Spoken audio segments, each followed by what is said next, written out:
j'étais un coordonnateur et nous avons soutenu la campagne de l'AFDEL de Kabila parce que pour nous, il était hors de question que Mobutu meure au pouvoir et reçoive les honneurs par rapport à la trahison historique de Lumumba. Mais avec les reculs, on réalise qu'on s'est fait tromper. On s'est fait tromper parce que... Vous avez fait tromper comment? C'est sous Kabila Mouzé ou encore sous Joseph Kabila? Sous Kabila Mouzé, déjà, je vais vous raconter, comment dire, une anecdote. Je suis à la maison au Japon que mon pays, le Congo, est envahi par le Rwanda. J'ai passé coup de fil aux compatriotes. On est au mois de septembre, octobre 1996.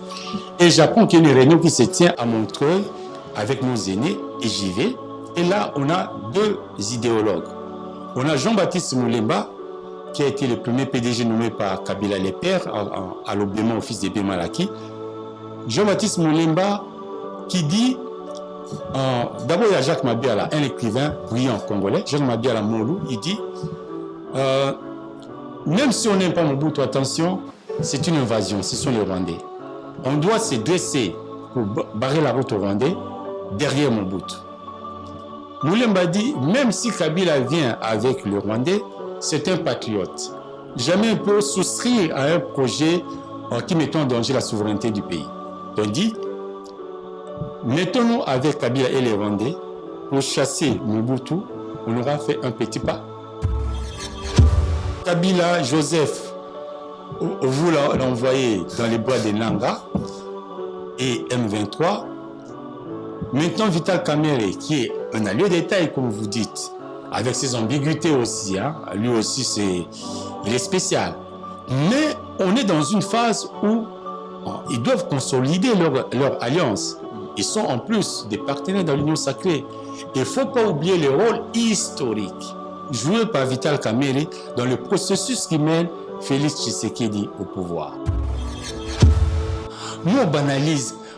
Tu sais, un pays où les gens n'ont pas le sens de la parole, c'est un pays qui est destiné à mourir. Vous comprenez? La parole de quelqu'un doit être d'or. Quand tu prends un engagement, tu dois tenir. Kamerhe et Félix Tshisekedi et les autres, ils s'étaient entendus. On va à Genève pour choisir un candidat unique. Ils arrivent là, on met la procédure, vous l'acceptez, vous passez au vote, vous perdez, et Fachi, bon, dans sa nature sûrement bonne, accepte sportivement la défaite, mais Kamerhe... C'est un démocrate. C'était de la démocratie. Tout à fait, mais Kamerhe n'accepte pas. Et quand il n'accepte pas... Donc Vital Kamerhe n'a pas eu tort de jurer sur la carte qui gagne. Oui, et je ne dirais pas qu'il n'a pas eu tort. Il a eu tort. Sur le plan moral, ce qu'ils ont fait, c'est ignominieux. Quand vous faites un deal, il faut l'accepter. Bon, après, on est en politique.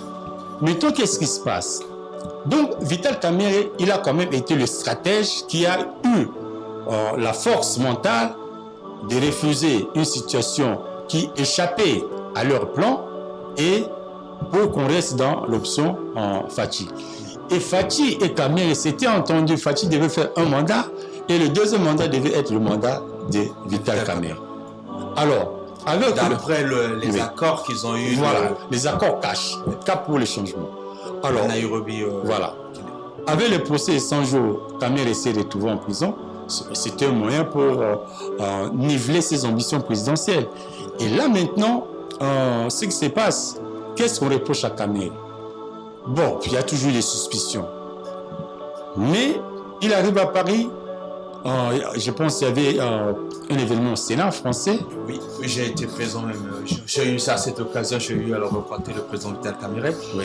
Mais cependant, ce qui s'est passé à Paris, je peux vous témoigner parce que j'étais dans l'hémicycle. Okay. Il s'est embrassé avec le vice-président de l'Assemblée nationale du Rwanda. C'était, il y a eu une ovation dans la salle.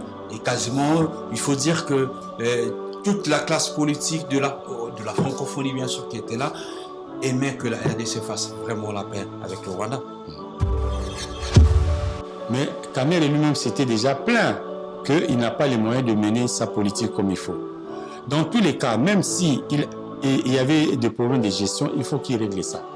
Parce que si Félix Tshisekedi... C'est ça qui cause qu'il y a le mouvement des députés pour le destituer, pour destituer le gouvernement. Il faut rappeler aussi, il y a eu quelques députés qui ont été interpellés dans les hôtels à Kinshasa.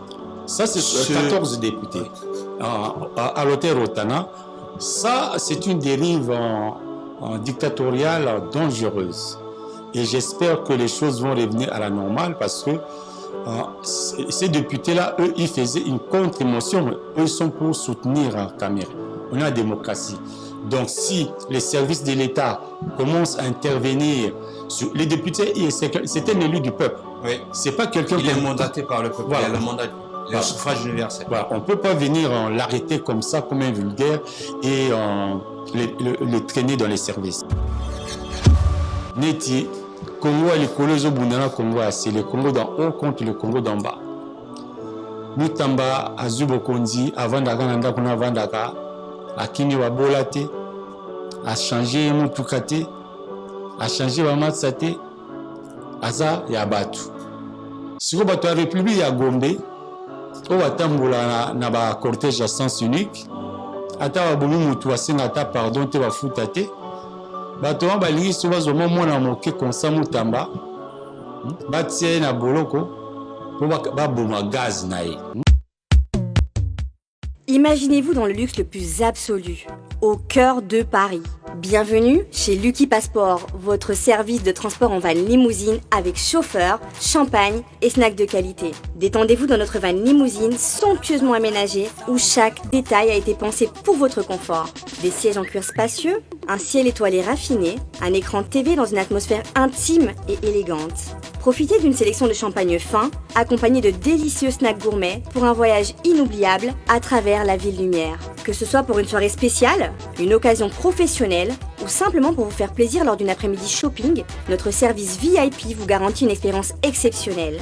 Avec Lucky Passport, bénéficiez d'un chauffeur professionnel, discret et courtois pour vous conduire en toute sécurité et avec élégance.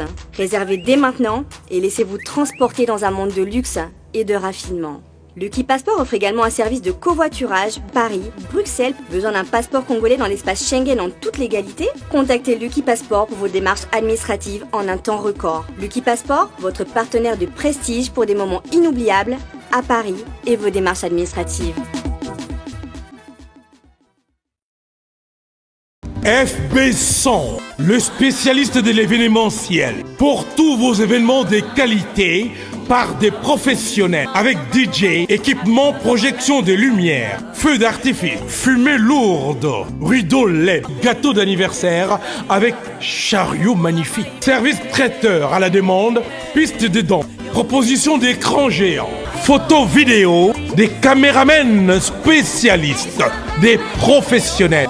FB100. Mesdames et messieurs, bonsoir. Bienvenue dans votre émission Panelka. Panelka est une émission bilingue. Bilingue, on parlera en lingala et en français. En l'occurrence, c'est la première édition de cette émission. Et dans la première édition, nous avons reçu notre invité qui est Paris Diabanza Baletula, qui est un écrivain, journaliste et juriste, acteur politique dans les heures creuses, comme on peut dire. Bienvenue dans votre émission Panelka. Monsieur Paris, bonsoir. Bonsoir, monsieur Akomo. Monsieur Paris, j'ai eu le temps de vous lire tout de même. Vous avez écrit sur un jeu philosophique, l'Angola. Pourquoi vous avez fait le choix d'Angola? Alors, c'est un jeu que j'étudie depuis 1996. Et cet ouvrage que j'ai publié est le 3e. J'avais publié d'abord Angola est un jeu, une philosophie, une morale. En 1996, en 2002, j'ai publié Les mystères d'Angola, jeu de la vie. Et là, je viens de publier Angola, trésor immortel. Donc, je suis véritablement attaché à ces jeux parce qu'ils portent beaucoup d'enjeux. Exactement, nous parlerons les jeux enjeux que ce jeu d'Angola peut apporter dans la société. Cependant, pourriez-nous parler un peu de la règle et pourquoi l'Angola, pour vous, vous avez pensé que c'était important d'écrire sur l'Angola? Alors, je vais commencer sur l'importance. Pourquoi avoir écrit sur l'Angola? En fait, dans chaque grande société, dans chaque civilisation, il y a toujours un jeu de référence. Dans le monde indo-européen, c'est le jeu des échecs. Et dans le monde asiatique, c'est les jeux de Go, qui se pratiquent sur un plateau de 19 en 15 x 19 pour représenter le calendrier lunaire. Et en Afrique et le monde mélanoïde, nous avons le jeu Ngola, connu sous d'autres noms, Awele, Songo, Kisoro, Kibuguzo, selon les langues de l'Afrique. Ouais. Voilà. Donc c'est un jeu qui est très important parce qu'il est attaché au mythe sur l'origine. Chez les Dogons au Mali, on considère que l'Angola est un jeu qui a été donné aux hommes pour s'échapper du monde que Dieu allait détruire. Donc c'est comme une arche du monde. Hein? Donc c'est comme une sorte de fusée qui a permis aux ancêtres de quitter le monde que Dieu allait détruire pour aller dans le nouveau monde. Ça, c'est la côté philosophie de la chose. Voilà, au niveau de la cosmogonie de chez les Dogons. Donc, en fait, pour revenir un peu à la parole, parce qu'il y a plusieurs paroles, plusieurs récits de création, c'est important que les Africains apprennent aussi à se connaître eux-mêmes. Dieu crée à travers la première parole un fils unique qui s'appelle le chacal. Le chacal, fils unique de Dieu, va commettre l'inceste avec sa mère à cause de la solitude. Alors Dieu est fâché.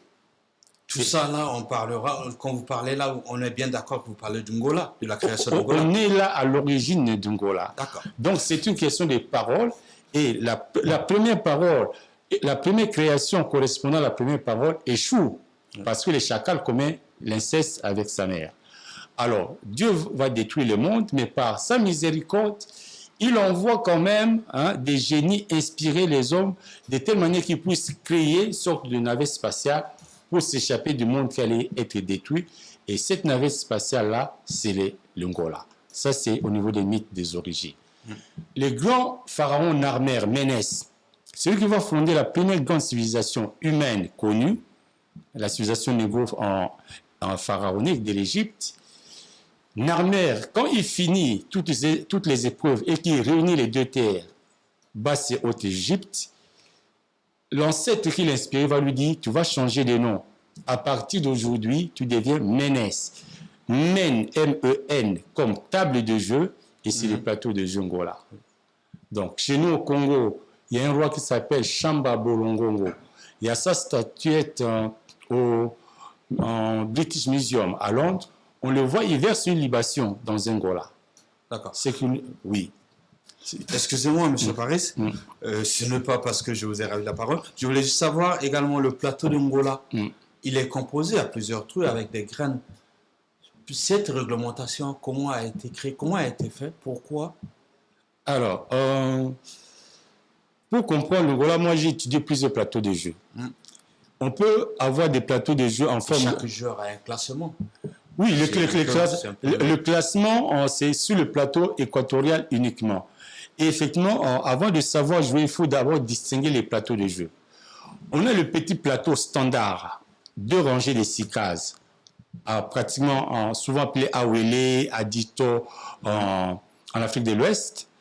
Au Cameroun, Gabon, ils jouent avec un plateau de jeu de 2 rangées de 7 cases. Donc c'est quasiment le même plateau, le petit plateau. En Afrique centrale et en Afrique de l'Est, nous on pratique avec un grand plateau de 4 rangées de 8 cases. D'accord. Tu vois. Donc ça, c'est au niveau des plateaux des jeux. Ok. Souvent, nous avons eu le temps de notre enfance aussi de pratiquer l'Angola. Nous avons eu le temps de jouer. Mais par contre, il y a une réglementation où je trouve c'est un peu... je dis pas ce n'est pas logique, mais on joue au chaos. Une fois quelqu'un a perdu tous les graines ou encore il lui reste quelques graines, on lui dit que tu es battu par chaos. Mais pourquoi le chaos? Et pourtant, si vous avez dit, il y a aussi le côté mathématique. Le 0 a toujours été important aussi. Exact. En fait, le chaos ne devait pas exister dans l'Angola. Quand les gens pratiquent le jeu de fois en ville, des fois, on fait des innovations qui ne sont pas conformes ni à la mécanique du jeu, ni à la philosophie du jeu. Au niveau d'Angola, quand on étudie ce jeu-là dans les années 93 avec un ami, un grand mathématicien camerounais, il s'appelle Wonchu Chamini, les précurseurs de l'intelligence artificielle, il a étudié aux États-Unis et il avait défendu brillamment une thèse en logique flow. Il faisait les mathématiques flow. Alors lui, quand il a étudié l'Angola tel que je l'ai présenté, sa conviction est que dans les mathématiques d'Angola, si on veut construire vraiment les mathématiques d'Angola, les zéros devaient être traités comme un concept paralogique, donc un concept faux, inexistant. Mais, je dirais, 10 ans plus tard, en pratiquant au Congo, j'ai vu que les zéros est extrêmement rare, mais il peut apparaître. Les zéros, c'est-à-dire, on joue sur le plateau équatorial. J'ai deux rangées de 8 cases, l'adversaire est pareil. On a 32 graines au départ. À la fin du jeu, si j'arrive à aspirer toutes les graines de l'adversaire et que lui, il reste avec 0, là, il a perdu par KO. D'accord. Mais c'est un cas extrêmement rare. Et pour des raisons philosophiques, l'Afrique a une vision du monde optimiste. Pour nous, l'enfer ne devait pas exister. Pour nous, le jugement dernier, après la mort... Vous nous parlez plus du côté spirituel, hein? On n'est pas dans un débat religieux. Hein? L'Angola... Il me semble que vous me parlez plus sur son côté spirituel. C'est non. un jeu d'avoir aussi. Avant le jeu, il faut aller au fondement du jeu. Parce que si vous pratiquez le jeu en négligeant l'essentiel, c'est-à-dire la spiritualité, vous passez à côté vraiment de l'essentiel. Parce que quand je parle je parle de la psychostasie, l'épreuve de la pesée des âmes. Après la mort, chacun va au jugement pour rendre compte de ce qu'il a réalisé au cours de sa vie. Maintenant, si la comptabilité est néfaste, Dieu est miséricordieux. Il ne décide pas de la destruction de l'âme. On donne une deuxième chance, deuxième session, allez, retourne, c'est la réincarnation. 2 fois, 3 fois, si tu ne veux pas changer, eh bien, là, c'est la destruction de l'âme, c'est le cas du zéro qui est extrêmement rare, mais qui peut arriver. La vraie mort, c'est la destruction de l'âme. Monsieur Paris, je sais que vous êtes un juriste aussi, vous êtes un activiste politique, acteur politique. Vous avez écrit sur l'Angola. Et l'Angola, aujourd'hui, la dimension, c'est même pour cela que j'ai eu le cutus de vous inviter sur le plateau de Panelka. L'Angola avec les nouvelles générations, est-ce que ça rime? Qu'est-ce qu'on peut attendre? Aujourd'hui, il y a des jeux qui sont en ligne. Vous êtes à l'Occident, vous habitez en France, vous habitez en Europe. Et les jeunes jouent plus sur les ordinateurs. Est-ce qu'on peut trouver l'Angola en ligne, par exemple? Oui, alors, j'ai un ami... Ceux qui jouent le Scrabble. Tout à fait.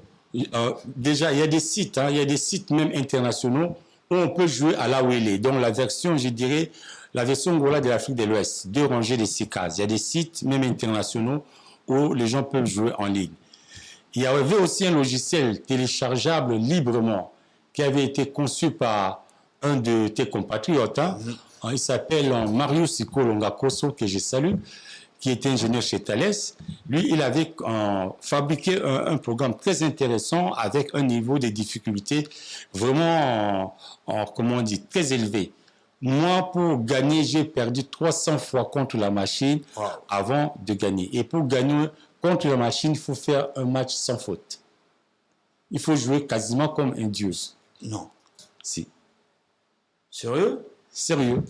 Il faut faire un match sans faute parce que à la moindre erreur, la machine... Mais ce n'est pas par point. Gagner, c'est par point, non? Il faut faire sans faute, c'est ça? En fait, quand on joue en Angola, le but du jeu, c'est de capturer le maximum de pions. Sur le grand plateau, celui qui n'a que qui va recevoir des cases solitaires avec des graines en singleton ne peut plus jouer parce qu'on ne joue pas la graine seule. Vous voyez pourquoi je vous ai raconté les mythes du chacal? Parce que la solitude est à éviter parce qu'elle crée les péchés. Tu vois, c'est ainsi que la graine qui est seule, on ne la joue pas. D'accord. Monsieur Paris, comme on disait, vous êtes également acteur politique. Donc nous allons donner pour avoir au moins un regard panoramique sur ce qui se passe entre-temps dans votre pays, le Congo, la RDC, et les voisinages aussi, hein, l'actualité politique de la sous-région. Cependant, nous allons parler, très récemment, il y a eu la condamnation de monsieur ancien ministre de la Justice, monsieur Constant Moutamba. Comment est-ce que vous jugez cette décision? Pas vous jugez, mais quelle est votre opinion? Alors, l'affaire Constant Moutamba est en train de secouer le pays.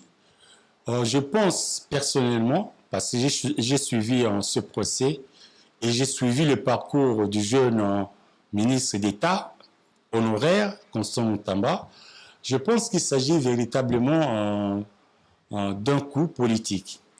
Parce que, effectivement, en droit, la tentative est punissable. Mais dans l'histoire, il y a des choses qui gênent, il y a des zones d'ombre. Moutamba ne pouvait pas, se sachant, comment dire, devant la lumière, parce qu'il était toujours devant. Oui. Il avait même prôné la peine de mort contre les détourneurs de fonds publics. Je ne le vois pas se mettre en faute lui-même, et mon sentiment est vraiment qu'il a été piégé. Parce que, comment est-ce que vous définissez cela? Le piège provient d'où? Le piège proviendrait des gens qui ont proposé la société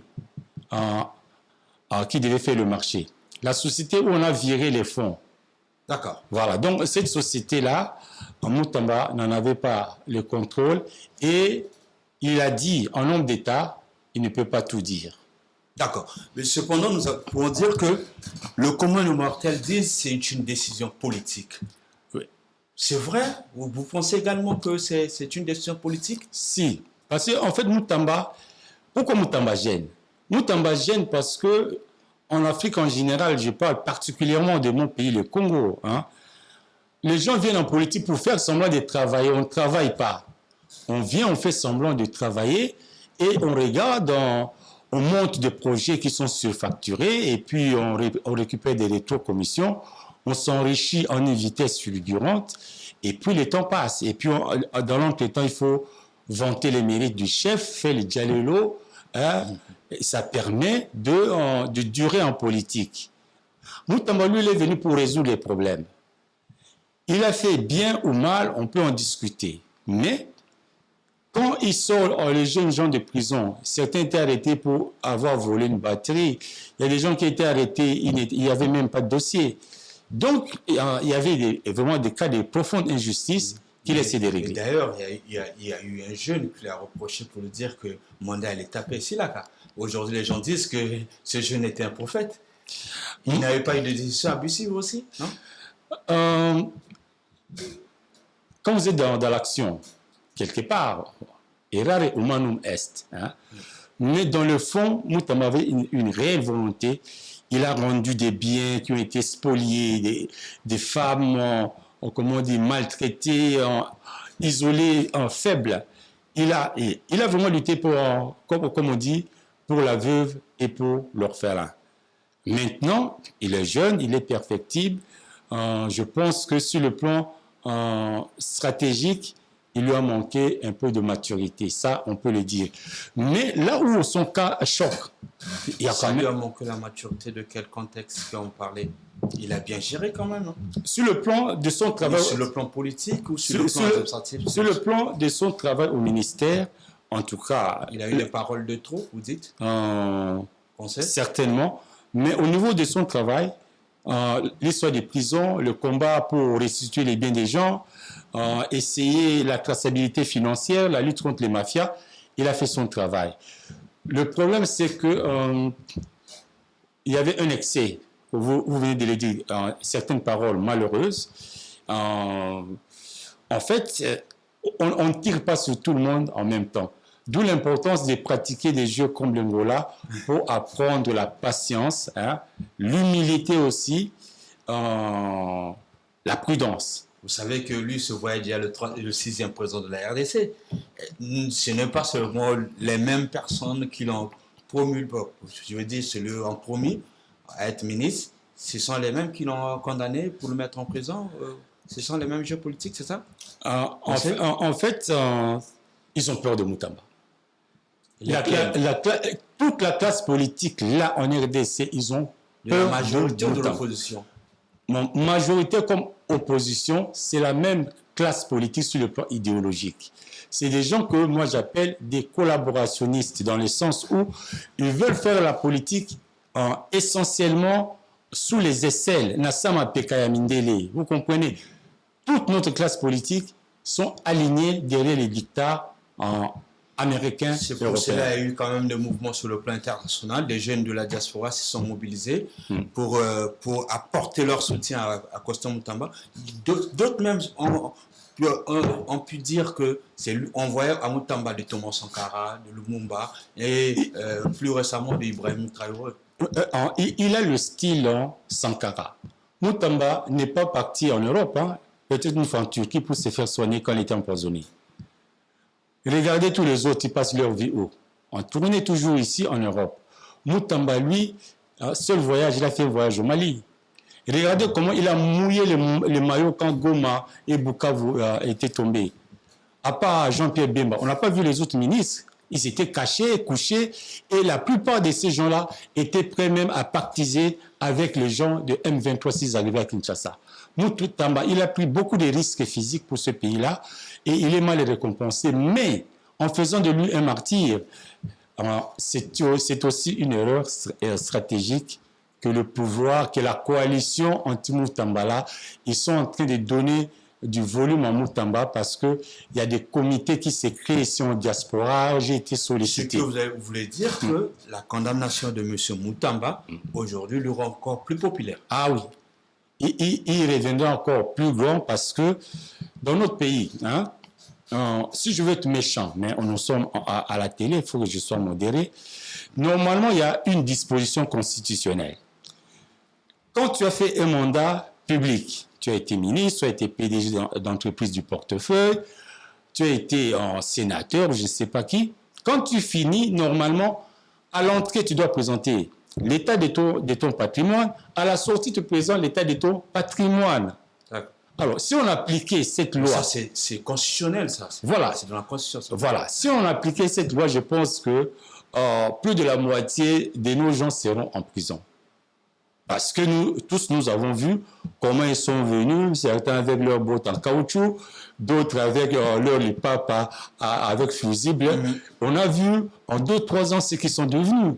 Donc, s'acharner sur Moutamba, qui n'a pas touché l'argent physiquement, oui, la tentative est punissable, mais le zèle avec lequel on a fait lever son immunité parlementaire, le procès expéditif, comme si le pays n'a pas d'autre priorité que de poursuivre Moutamba. Donc tout ça, sa santé. En plus, il y a un fait qui est très important. Constant Moutamba était en conflit avec le procureur qui l'a poursuivi.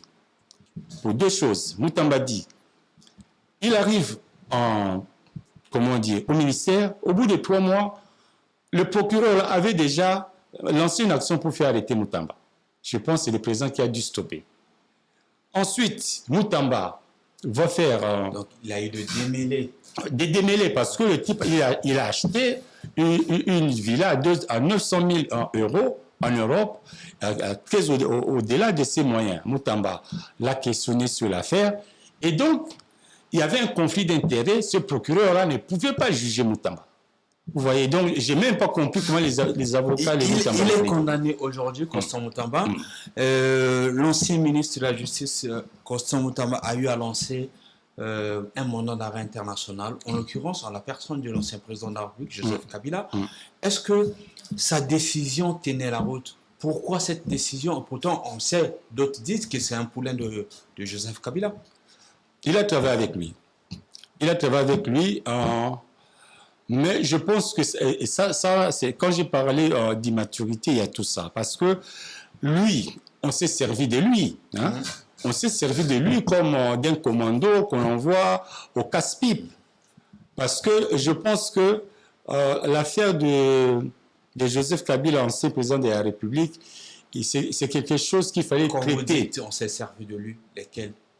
Sa hiérarchie s'est servie de lui. Donc vous dites que c'est une décision que venait en l'occurrence du président de la République, Antoine Tshisekedi. En tout cas, c'était sa volonté qui, lui, l'a mise en place.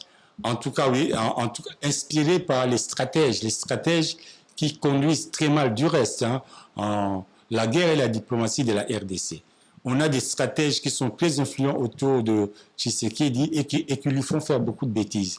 Parce que l'histoire d'additionner, nous on avait un de nos vieux, il s'appelle Abdoulaye Yerodia, il nous répétait une chose. Voilà, Ndombassi. Il répétait, il faut apprendre à additionner le nombre des amis et à soustraire le nombre des ennemis. Alors là, je vois, on est dans une démarche où on continue d'additionner le nombre des ennemis. Joseph Kabila, bon, c'est vrai qu'il a eu une attitude ambiguë, mais il fallait le laisser dans son ambiguïté et il fallait être, il faut être plus fin. Dans un combat, il faut être plus fin. Il ne faut pas montrer le muscle parce que tu peux trouver quelqu'un qui a plus de muscles que toi. Est-ce que dans cette ambiguïté dont vous faites allusion, ça n'a pas fait tomber le régime le gouvernement en place dans les bêtises, dans les erreurs? Ça leur a induit dans les erreurs, dans cette ambiguïté. Parce que ce qui est ambigu n'est pas un fait. Vous voyez, il y a le doute, ça trame, mais cependant, vous prenez des décisions. Exact. Parce que même le fait d'aller à Goma, bon, ça a choqué beaucoup de gens, mais ce n'est pas suffisant pour dire qu'il y a haute trahison. Pour dire qu'il y a haute trahison, il faut des faits. Vous n'allez pas nous dire, nous, on a arrêté le chauffeur de je ne sais pas qui, il a avoué dans quelles conditions. C'est facile d'extraire des aveux de quelqu'un. Donc, un État sérieux, si Joseph Kabila a commis des actes de haute trahison, on documente ça, on met des enquêtes minutieuses et on peut faire même mener des actions à l'international. Quand vous le convoquez à Kinshasa et le condamnez par contumace, c'est du théâtre parce que vous ne l'avez pas arrêté. C'est du théâtre, vous dites, oui. Nous avons vu également en Afrique du Sud, ça a annoncé le dialogue national par l'ancien président Thabo Mbeki. Et beaucoup des classes politiques de la RDC, de Kinshasa, se sont rendues sur place. Certes, il y a d'autres personnes qui n'ont pas eu le temps de prendre leur vol par interdiction, on ne sait pas pour quelles raisons. Vous voyez, cet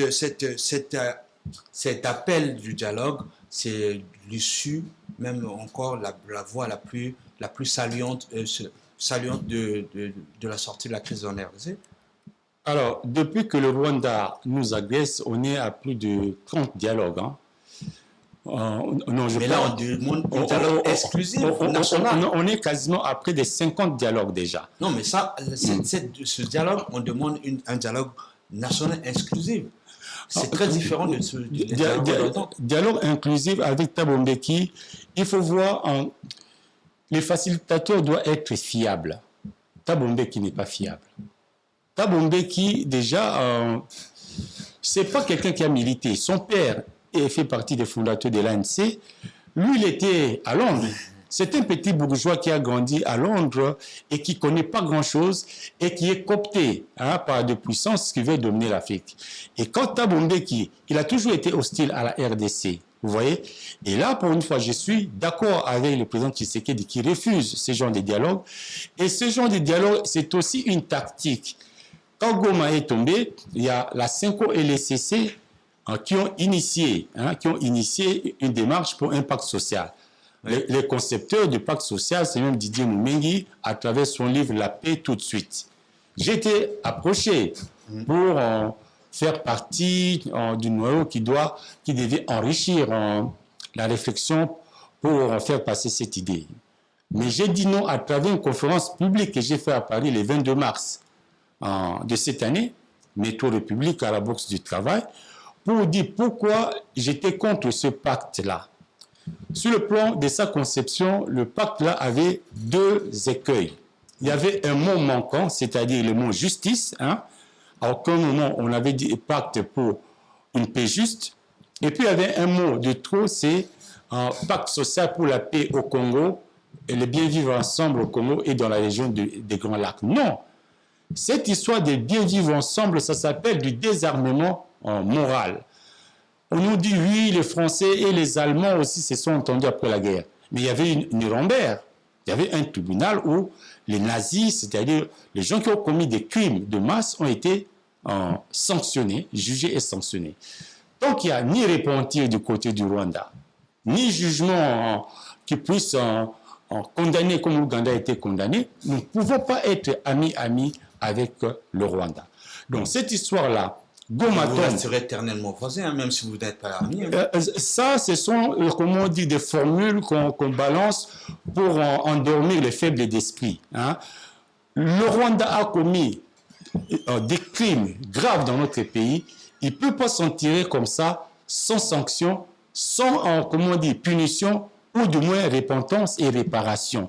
Ça, ce sont des positions d'hommes dignes. Nous faisons partie d'une histoire. Nous faisons partie d'une histoire où on a Simon Kimbangu qui a fait 30 ans de prison. Il est mort en prison. Nous faisons partie d'une histoire où Patrice Emery Lumumba a été tué. Nous n'avons jamais vu son corps. Il y a des gens qui disent même que Roi Babel, j'allais à Kaina, la ministre, va être cannibale. Il y a un Babel, je vais être cannibale. Puisque, c'est leur version. Aujourd'hui, si on avait des organisations citoyennes dynamiques, on doit faire procès contre la Belgique pour essayer de cadavres. Ils doivent nous restituer le corps de Lumumba, parce que dire que oui, Lumumba... Il y a la dent de Lumumba, il est rentré en RDC il n'y a pas très longtemps. Qui a fait l'expertise?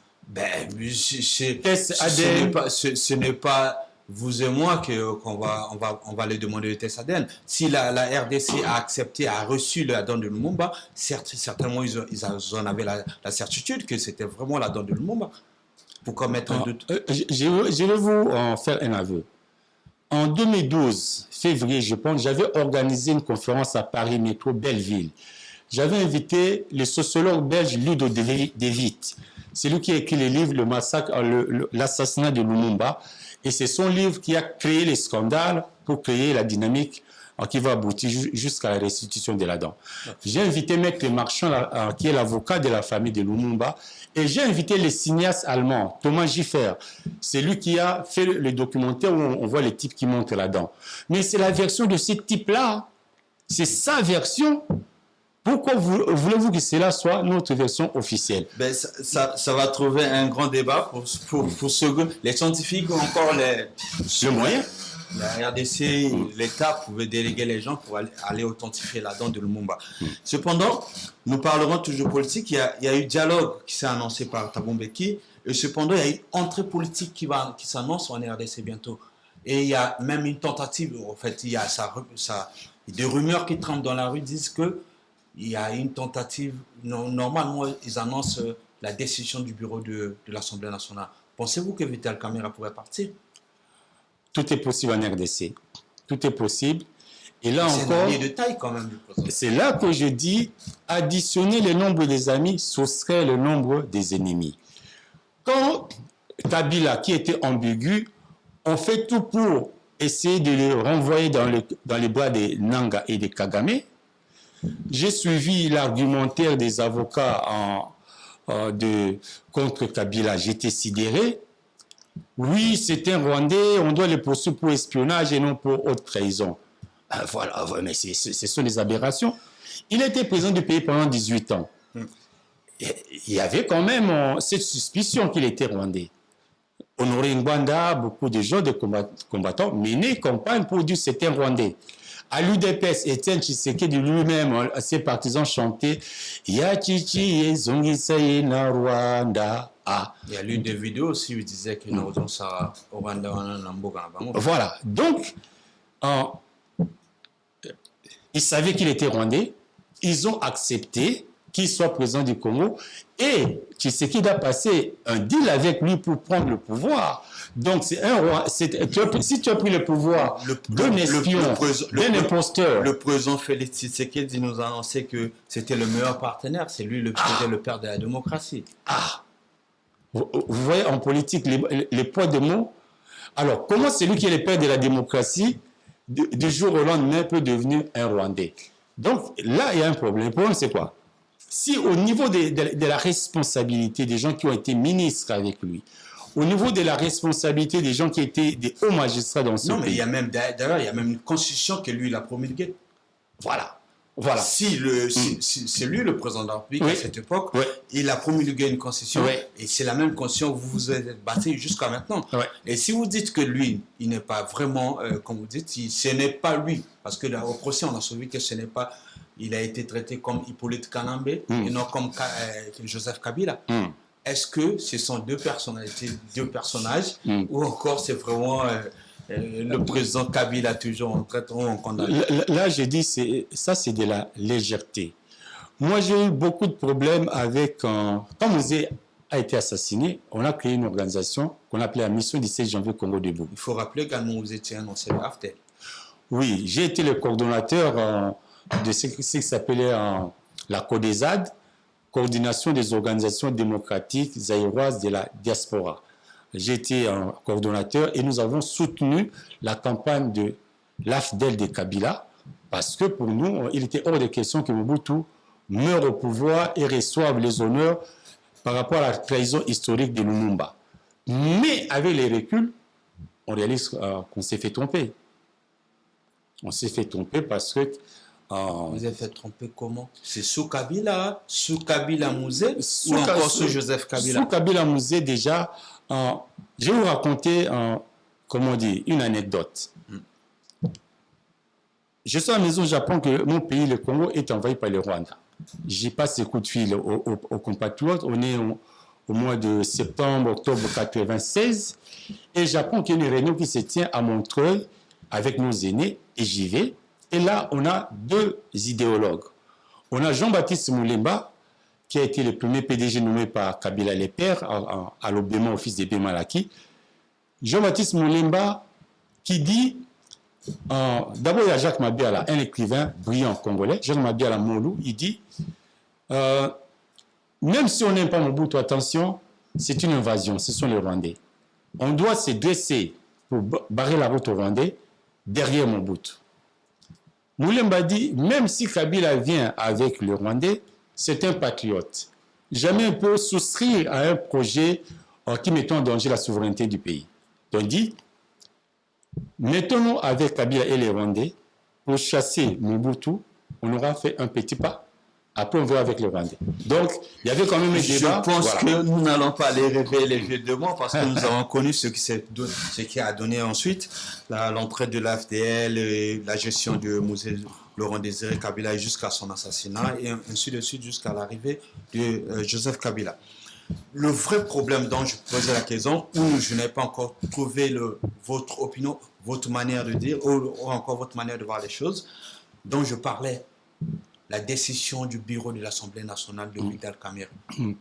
Et pourtant, elle a lieu de taille. Ça va être encore... J'avais évoqué les souvenirs de Kabila parce que je disais l'histoire d'additionner le nombre des années. Donc, Kabila, Joseph, vous l'envoyez dans les bois de Nanga et M23. Maintenant, Vital Kamerhe, qui est un allié de taille, comme vous dites, avec ses ambiguïtés aussi, hein. Lui aussi, il est spécial. Mais on est dans une phase où ils doivent consolider leur alliance. Ils sont en plus des partenaires dans l'Union sacrée. Il ne faut pas oublier le rôle historique joué par Vital Kamerhe dans le processus qui mène Félix Tshisekedi au pouvoir.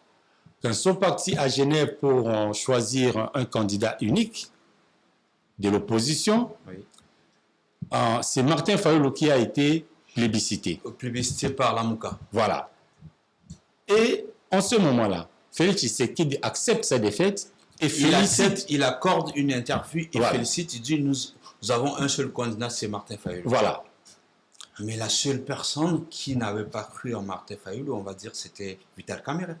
Parce que Vital Kamerhe avait d'autres consignes, manifestement. Hein?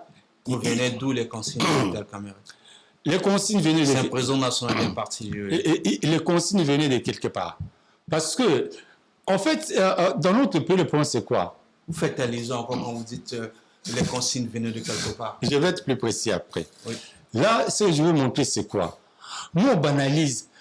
Tu sais, un pays où les gens n'ont pas l'essence de la parole, c'est un pays qui est destiné à mourir. Vous comprenez? La parole de quelqu'un doit être d'or. Quand tu prends un engagement, tu dois tenir. Kamere et Félix Tshisekedi et les autres, ils s'étaient entendus. On va à Genève pour choisir un candidat unique. Ils arrivent là, on met la procédure, vous l'acceptez, vous passez au vote, vous perdez, et Fachi, bon, dans sa nature sûrement bonne, accepte sportivement la défaite, mais Kamere... C'est un démocrate. C'était de la démocratie. Tout à fait, mais Kamere n'accepte pas. Et quand il n'accepte pas, il reste... Est-ce qu'il avait voté, Vital Kamere? Si, il avait voté. Il avait voté pour qui? Il avait voté pour Tshisekedi, naturellement. Donc, il reste silencieux parce qu'en fait, avant même qu'ils aillent à Genève, beaucoup de bruit circulait que les dauphins de Kabila se trouvent dans l'opposition. Donc, manifestement, il y avait déjà eu des pourparlers pour que Félix Tshisekedi soit le candidat. Comme il avait le parti qui avait la plus grande assise, je pense que les gens qui veulent avoir la même mise sur le Congo avaient déjà joué la pièce ou le pion ou la graine en Félix Tshisekedi. Maintenant, c'est le Félix Tshisekedi et surtout Kamere, les deux ont fait, c'est un acte de forfaiture. Vous ne pouvez pas prendre un engagement solennel et du jour au lendemain retourner. Parce que là, c'est déjà une traîtrise.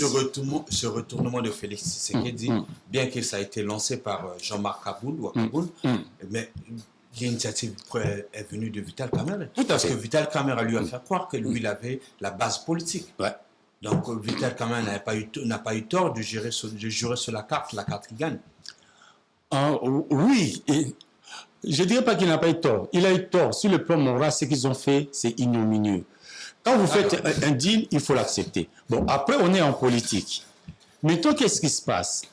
Donc, Vital Kamere, il a quand même été le stratège qui a eu la force mentale de refuser une situation qui échappait à leur plan et pour qu'on reste dans l'option Fachi. Et Fachi et Kamere s'étaient entendus. Fachi devait faire un mandat et le deuxième mandat devait être le mandat de Vital Kamere. Alors, d'après les accords qu'ils ont eus. Voilà, les accords cash, cap pour le changement. Alors, Nairobi, voilà. Avec le procès de 100 jours, Kamere s'est retrouvé en prison. C'était un moyen pour niveler ses ambitions présidentielles. Et là, maintenant, ce qui se passe, qu'est-ce qu'on reproche à Kamere? Bon, il y a toujours des suspicions. Mais il arrive à Paris. Je pense qu'il y avait un événement au Sénat français. Oui, j'ai été présent même. J'ai eu ça à cette occasion. J'ai eu à le rencontrer le président Vital Kamere. Oui. Mais cependant, ce qui s'est passé à Paris, je peux vous témoigner parce que j'étais dans l'hémicycle. Il s'est embrassé avec le vice-président de l'Assemblée nationale du Rwanda.